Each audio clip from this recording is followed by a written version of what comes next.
Okay. Another successful booking and a thankful message.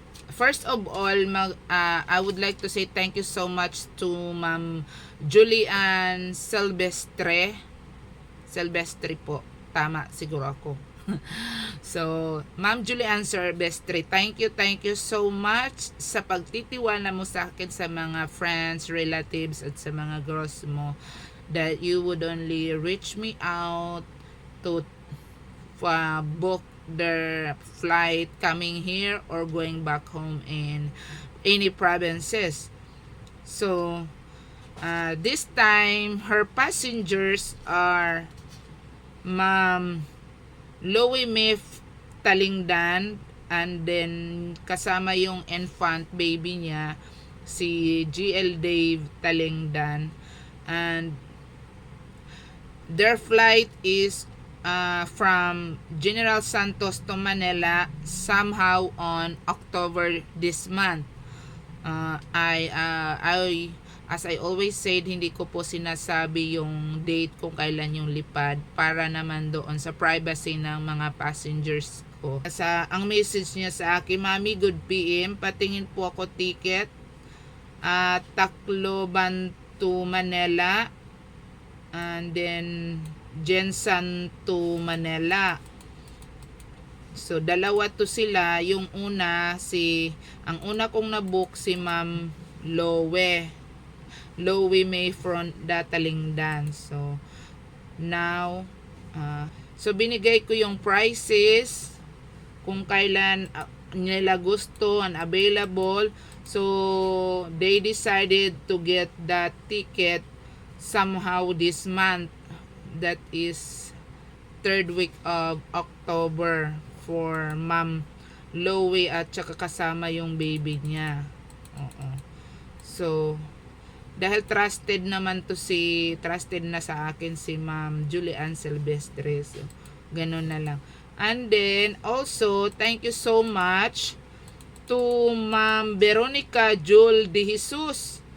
Her flight is from Tacloban to Manila, and also her flight date is somehow on October as well. So like I said, di ko din ina-state kung kailan yung date para naman sa privacy ng mga client ko. So ito, alam mo, pag nagbo-book tayo ng client, minsan madali, minsan matagal, kasi we rest assured na kampante yung client natin sa pinili nilang airline, and also the date, na hindi sila magahol o maaberya, no? So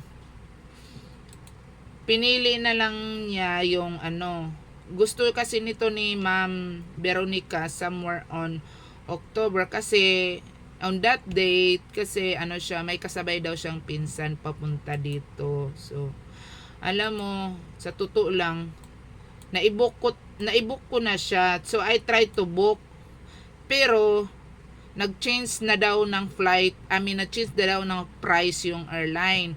So hindi ko siya nahabol sa pag-change ng price. So sabi ko, pasensya na Ma'am Julian Silvestre, pero hindi ko na nahabol yung price na naibigay ko. So sa'yo biglang tumaas yung price ng airline. So the ticket, hindi siya na confirm booking. So hinintay ko pa yung response ni Ma'am Julian, kasi hinintay din niya yung response ng passenger or yung babae niya, na kung mag-okay ba siya doon sa higher price ng airline. Nagtaas ata niya siya ng somehow 600 pesos. Malaki-laki rin yun, ha. Pero since kasi gusto ng passenger na magkasabay sila ng pinsan niya, so nag-go na siya doon sa price. I think the price is 3,638.40. Yun ang price ng ticket niya. Before that, it's just somehow 3,100 or 200, something like that. Pero Okay naman sa kanila yung ano.